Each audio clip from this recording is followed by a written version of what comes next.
Yes, people, what's up? This is the Top 4 podcast. Now, it's been a long, long time since I've had to say that. As you can see, we're all a little bit older, a little bit more wrinkly, a little bit more fat on some people's cheeks. That's directed at me. It's no diss towards anyone else. Couple of years now, I think it's been 2 full years really since we started recording. There's been some changes. Unfortunately, Pash, part of the podcast, is no longer part of the podcast. That sounded like he died. I realised I was teeing it up. Didn't die. I was teeing it up like he died, but he's moved on, bit other commitments. And Nath will be joining us. He just isn't here today for the first episode back. And we've got a brand new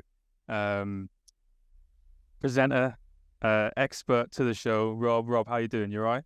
Yeah, doing great, mate. It's a pleasure to be here. Yeah. The Bobby P on TikTok. I know he's going to probably plug it himself, so I'm getting out there now. And yeah, just loves football. As you can see, he's wearing his retro Yeovil top. So yeah, fair enough. Jack, you all right, boy? Yeah, man. All good. Shame about Pash, but we're not going to miss his mic quality. Yeah. Okay. Oh yeah, absolutely. Yeah, we're going to crack on today with the new season starting. Premier League 2023 to 24, and just like 2 years ago when we did our last ever episode and we did a preview of the season, hopefully this is the first of many episodes and we're going to be evaluating the Premier League season and what's going to happen, any surprises, shocks, things like that. So the first place to start has got to be who is going to finish in the top 4. So as we, I don't want to, as me and Jack have been here a while, Rob, I'm going to start with you. Do you want to start us off and tell us who you think is going to come in the top 4 and briefly tell us why? I wish I could give you an exciting answer for why I think City are going to win the league, but I just think they're just better at football than everyone else. I don't see anyone else being top quite some time, to be honest. Does anyone disagree with that? No. Yeah, I think that's fair. Well, one thing I've been saying for ages, I'm like, oh, City's depth is great. I looked at their depth the other day, and it wasn't as deep as I perhaps really thought it was. I think it maybe became a habit saying they had a great depth. I think they lost a few players and maybe didn't bring in as many players as perhaps we'd have thought. But at the same time, so far, and let's say if City are second or third in January, they get someone in to make them go first. You know what I mean? So I think that's the way it would see right now. Yes, because they've lost obviously a few players to Saudi Arabia. The main one off the top of my head is Mahrez, who may be an underappreciated player, but still an absolute baller. I think that's the most interesting one because it seems like Bernardo is going to be the guy to replace him, and that's I love Bernardo, but there's a very different setup to have him on the right than it is to have Mahrez, isn't it? Yeah, I actually think, though, that Bernardo might not be the main replacement there. I actually think he's going to stick Foden out on the right now, and Foden's going to have a big season. Yes, I think Grealish, Haaland, Foden are the front three because, Mahrez is gone, and they kind of haven't replaced him, which is fine. They've obviously strengthened other areas. They just confirmed Gvardiol, which is another mental centre-back that City are going to have now. But I think losing Gundogan, man, it's huge. It's massive. He run that midfield for him, and especially to the end of the season that he had, he was best player in the league at one point. Obviously, apart from Haaland's on the same team, but the influence that he was having to that team and how they finished so strong, I'm worried that they're gonna, obviously they signed Kovacic, but is he the same type of player? I don't know. I think he's a hell of a player, but he's not a Gundogan. Do you know what I mean? So. Yeah, so there's those little things where I agree with Rob that I think that depth, especially in attack now, is not as strong in terms of replacements and substitutes and things like that. Julian Alvarez could have another big season. Whether he plays number 10 or not, I don't know. But see, Foden's quite quiet last year, but I think he's gonna come back big now. So, but yeah, I got City to win for sure. Yeah, same. So now it gets interesting, Rob. Who have you got in the other 3 places? I'll write out the whole top 4, unless I change it the next 5 seconds. City top. I'm gonna put Liverpool second. I'm gonna put Man United third. And I think I'm going to put Chelsea 4th. But I think Chelsea are they're a raffle right now. You know, I don't know how you could logically figure out whether they're going to be a good this year. You can't really apply logic. It's like, is Lukaku there or not? I don't know. Stuff like that. But I just think Poch is the man. I think he'll sort it out. So yeah, I put Liverpool second. I think I quite like Darwin Núñez, and I think all of last year, people saying he was disappointing last year. I thought he was just always just about to be great last year, you know, and I think he's going to switch on a bit this year. McAllister might be signing the season for 35 million, considering they allegedly wanted 70 million in January. I think it'd be a bargain this season. Yeah, and then United to fill in the gap.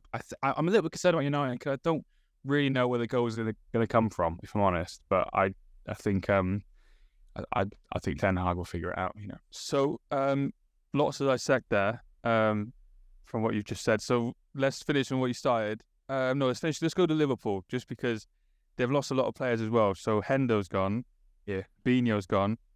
Milner's gone as well, but I don't think that's as important, even though great player. So the midfield now, what's that midfield looking like? You've got the geezer from Leipzig. I'm not going to butcher his name. Yeah, I don't want to butcher a name on the first episode, so that's... And then McAllister, obviously. Got McAllister. We've got Thiago. I'm not sure. That's still going to be there. I don't know. That's the thing with it, and it's like it's hard to rely on new signings in the first season. Even though McAllister's, you know, had one good season in the Prem, 1.5 good season in the Prem. I think that's the interesting one. When you look at Liverpool's forwards, you know, I want Darwin to do well because I picked him in my fantasy draft and I got a bit slated for it because I picked him so early. But I agree. Look at strikers who like come in, they get like 4 or 5 goals, they look awful. Darwin didn't look awful last year. He just maybe didn't take as many chances as he should have done. Then you've got like Gakpo, Salah, Luis Diaz is back, hopefully fit. He stays fit. Shota, who loves to score, that's where it gets exciting for Liverpool, and you could just see him like really blowing away some teams this year. I just worry about the midfield. Well, the midfield's interesting because they've also got Curtis Jones, which I don't know how good he is yet, but I do think he could play about 30 games this year because Klopp stuck with him a while, and he's had the World Cup, and they want Lavia as well. I don't think they're going to get Lavia, but if they get Lavia as well, that could iron out a lot of the creases in the midfield, I think, because he's a bit of a baller, you know. I have them finishing outside the top 4. Oh, I've got them at 5th. Just missing out.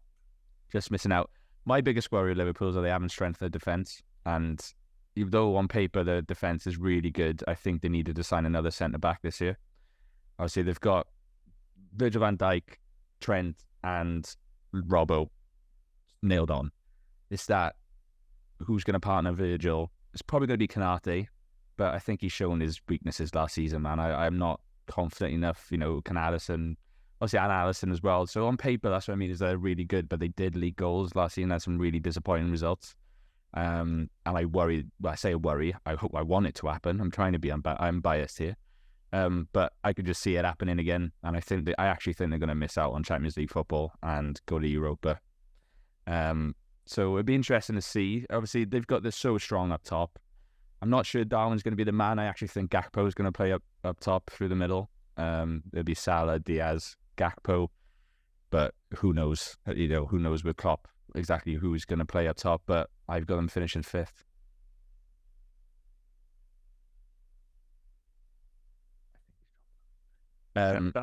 You tell us your top 4 then, Jack. If you got Liverpool 5th, then. So yeah, Liverpool 5th. I've got City. I have got Arsenal finishing 2nd again. Then United, Chelsea. So I started Arsenal in 2nd. Again, Chelsea, who knows? Yeah, but I actually think that this is the year they're back. This is where they come up now. Again, I agree with you. I think Poch is the perfect appointment for them. They've got great signings in Nkunku, who's, I think he's injured at the moment, but he's going to be a top quality striker for him. You got that Nicholas Jackson, who's looking sharp. I think the only bad player in preseason that I've seen bad stuff about is Sterling. How much of an involvement he's going to have in the starting 11, I don't know. Interesting. Yeah. But I got Chelsea finishing 4th and back in Champions League football. So me and Rob's are exactly the same, just apart from I got Arsenal finishing 2nd, Rob hasn't. So City, Arsenal, United. Rob's not even got Arsenal in the top 4, which is super interesting. Chelsea, I mean, briefly touched on it. That's going to be, I think they are either going to be like loving Poch, like proper love. I know this is such a general thing, or he could be gone by October, you know? Yeah. It's just a very weird with the transfers. I don't know if you've seen, he came out this week and said that he's not really involved in the signing of some players. Poch has come out and said that, which is interesting.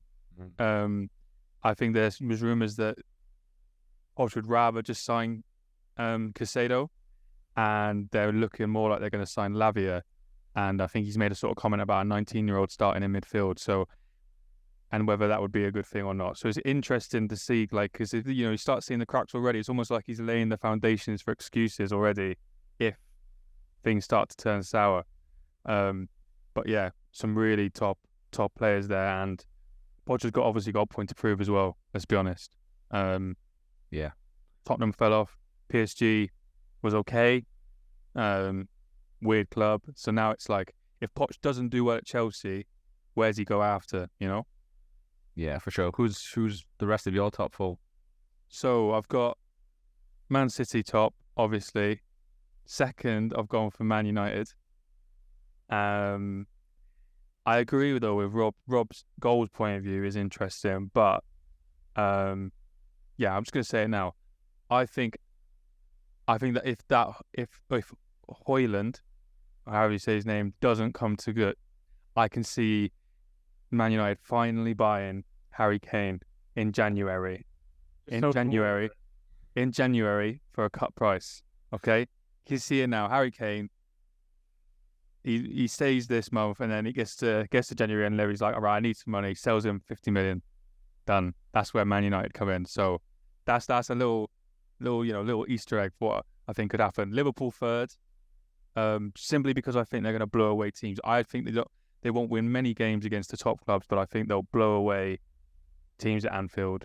And those 5 or 6 elite forwards they've got is going to really come through.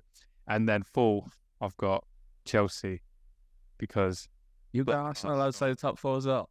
Yeah, and I think that slides nicely into talking about further down the table. So I do think Arsenal will get 5th. And yeah, I think that's what I had as well. I think this is where there was a lot of hype last year, and I know they just won the Community Shield, but I think everyone's got a little bit, don't really understand how last season, how bad that everyone else was. Like, I know they were winning for a lot of the season last year, Arsenal, but apart from City, everyone else had an absolute shocker of a season. I think everyone is stronger. Are Arsenal actually stronger? Declan Rice will have a big impact on him, I think. A massive impact. Obviously, Jesus is made out of tissue paper, right? I don't know. Obviously, he's injured again. Ketia got a couple of goals. I think Trossard is undervalued by them at the moment. I think he is a top player. He's a match winner, right? He's Community Shield. Do we take that seriously? Don't know. But he got the 101st equaliser to take him and win it on pens. Yeah. If I was Arteta, I'd be playing him a lot more. Although the starting lineup of Martinelli, Saka, Jesus is very strong. Very strong, obviously, with Ødegaard in the pocket as well. But I think they have to utilise Trossard going forward. And I think Declan Rice is going to be very, very important in the midfield role. The back four, well, the back line is very good anyway. Obviously, Saliba is going to have a big season. He was one of my first picks in draft. No, in Fantrack, sorry, in draft.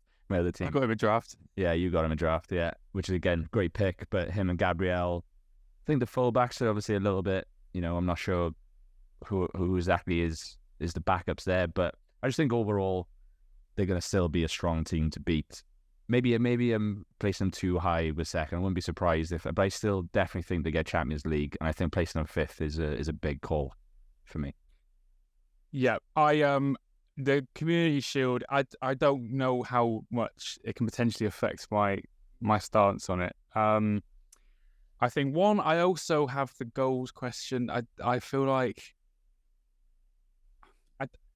Havertz is a weird signing for me. I don't really understand it because there was a rumor they were going to play him in midfield, and he started up top, didn't he, the other day? I don't get that, but for me, it comes a little bit less than Football League style. I was working at Arsenal the season just gone, and I would always hear stories about Arteta just having a little bit of an ego, being a little bit difficult to work with here and there.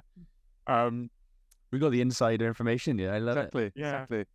And I got a lot of friends at Arsenal, and I don't know if it's illegal for me to slag them off, but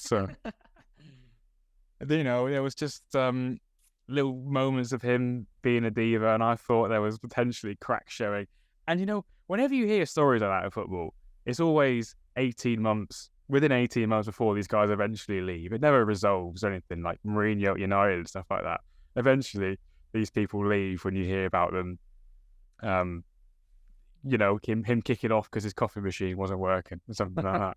You know, and I just felt like that period when Arsenal sort of, I don't know, fell apart is right to say, but when they started losing games, the atmosphere when I was at the club just changed so quickly. Because that's what Arsenal fans are like.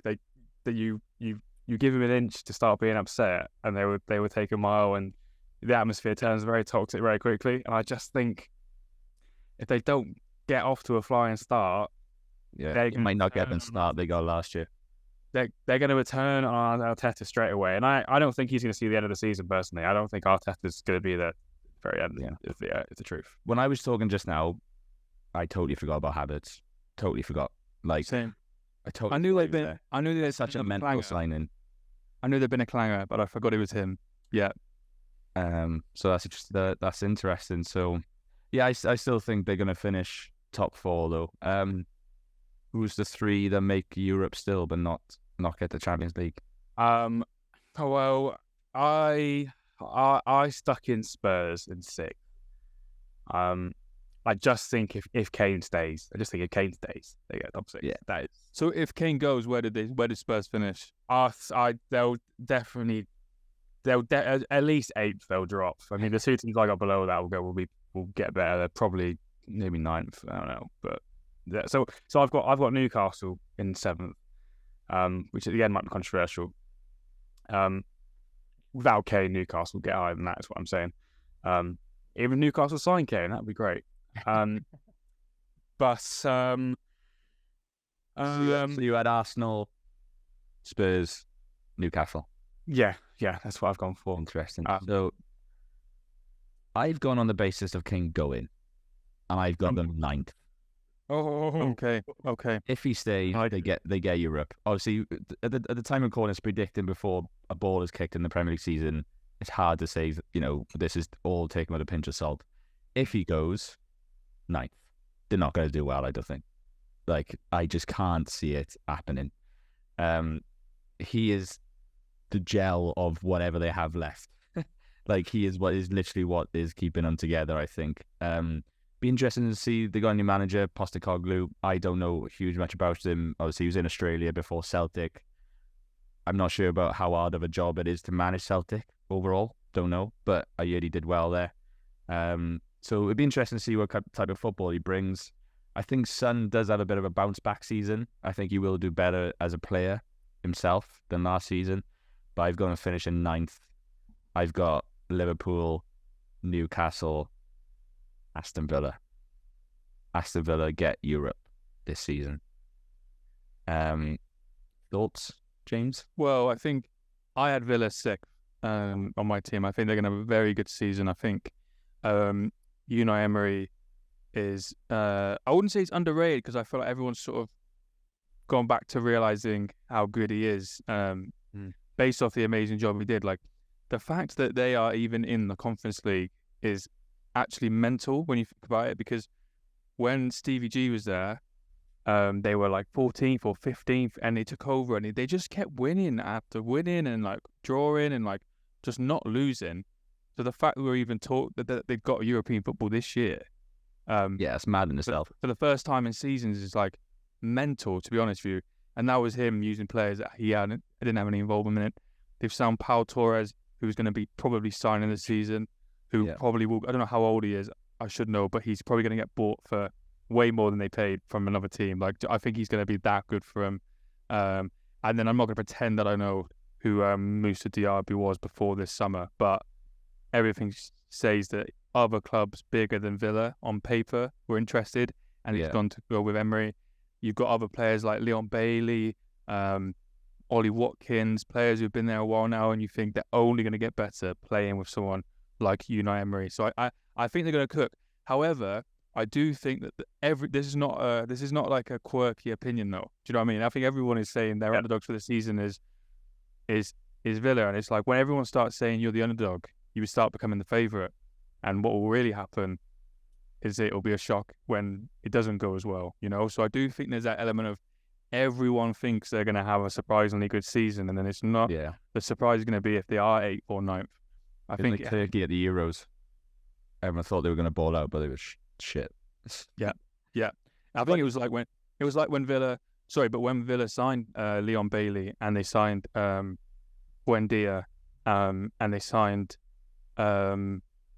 they had a big summer, and they massively dropped off under Dean Smith before Gerrard came in. Do you know what I mean? Like, this is Villa. Like, they're a bit of a weird club the last 10 years, so they're not guaranteed success, but obviously Unai Emery could.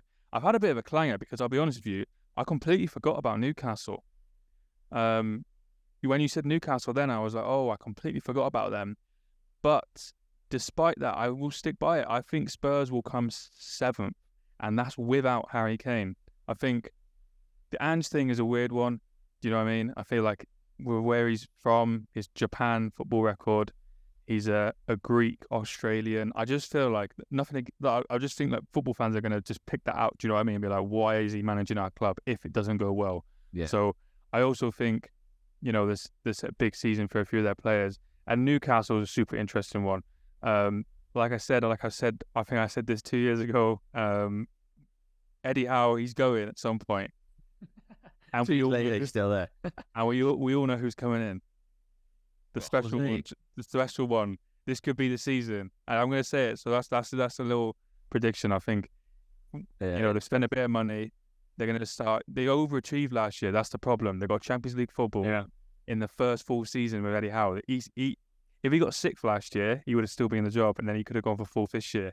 The fact he's got Champions League football last season means he has to get Champions League football every single season at the minimum. Set the bar. I think that's going to cost him. So Eddie Howe out, Jose in at some point this season. I think just before I go on to Newcastle, quick, back to Villa very briefly. This Moussa Diaby has been popping off in pre-season. Like, I'm not 100% sure against the teams that they've been playing against, but I'm pretty sure he scored every game, like balling out. And the funny thing is, though, is that Villa signed Leon Bailey from Leverkusen to play on that right wing. At the time, the only reason why he moved to Villa was because they signed Moussa Diaby and he took his spot. So he's moved to Villa. And now Villa have signed Moussa Diaby to come in and take Leon Bailey's spot. So I bet the bloke is That's great. So basically, what we need to do... fuming. So basically, we need to find out who Bayern Leverkusen have just signed to replace Diaby. Yeah, just like he will be next in line. Yeah.